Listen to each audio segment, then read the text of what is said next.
Résistez aujourd'hui pour recevoir demain. Matthieu 4,11. Alors le diable le laissa.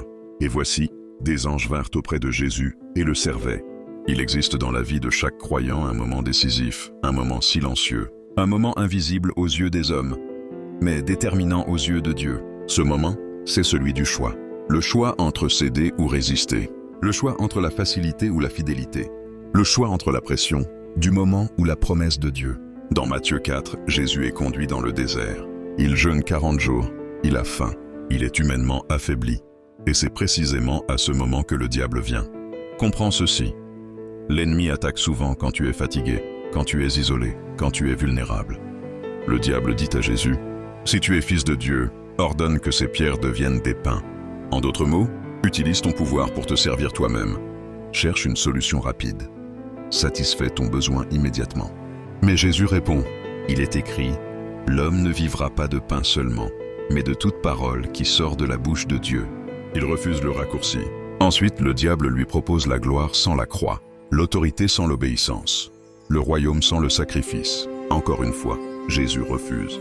Et finalement, la Bible dit, « Alors le diable le laissa. » Note bien l'ordre, la résistance vient d'abord. La délivrance vient ensuite, la provision arrive après. Et voici, des anges vinrent auprès de Jésus et le servaient. Les anges n'étaient pas absents pendant l'épreuve. Ils attendaient le moment de la victoire. Ce principe est puissant. Quand tu résistes, le ciel s'active. Se soumettre au péché, c'est retarder la promesse. Le péché promet toujours une solution immédiate. Mais il détruit progressivement. Il dit, juste une fois. Il dit, personne ne verra. Il dit, tu le mérites. Mais chaque compromis a un prix invisible. Lorsque nous cédons, nous ne faisons pas seulement une erreur morale. Nous ralentissons un processus spirituel. Nous retardons une saison de bénédiction. Le diable offre un pain immédiat. Dieu prépare un banquet durable. Résister, c'est accélérer l'accomplissement. Regardons Joseph. Jeune, loin de sa famille, esclave dans un pays étranger. La tentation est là, l'occasion est parfaite. Mais il dit, comment ferais-je un si grand mal et pécherais-je contre Dieu? Joseph fuit, il perd son manteau, il perd sa position, il perd sa liberté. Mais il ne perd pas sa destinée. Parce qu'il a résisté dans l'ombre, Dieu l'a élevé à la lumière. Parce qu'il a honoré Dieu en secret, Dieu l'a honoré publiquement. Souviens-toi de cette phrase. Tu peux perdre quelque chose en résistant, mais tu ne perdras jamais ce que Dieu t'a destiné.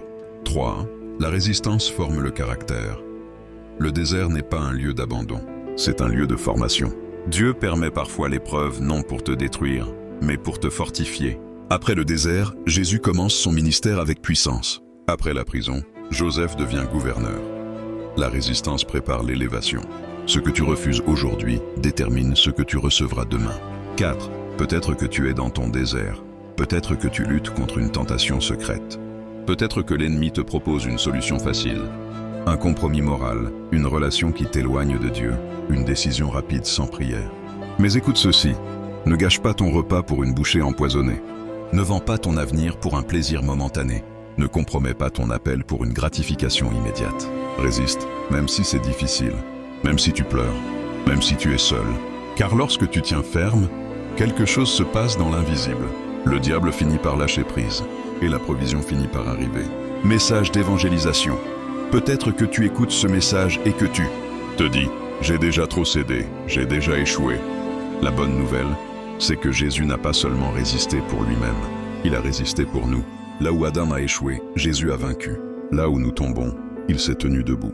Et plus tard, à la croix, il a porté nos chutes, nos fautes, nos compromis. Si aujourd'hui tu te sens loin de Dieu, sache que la grâce est plus grande que ton péché.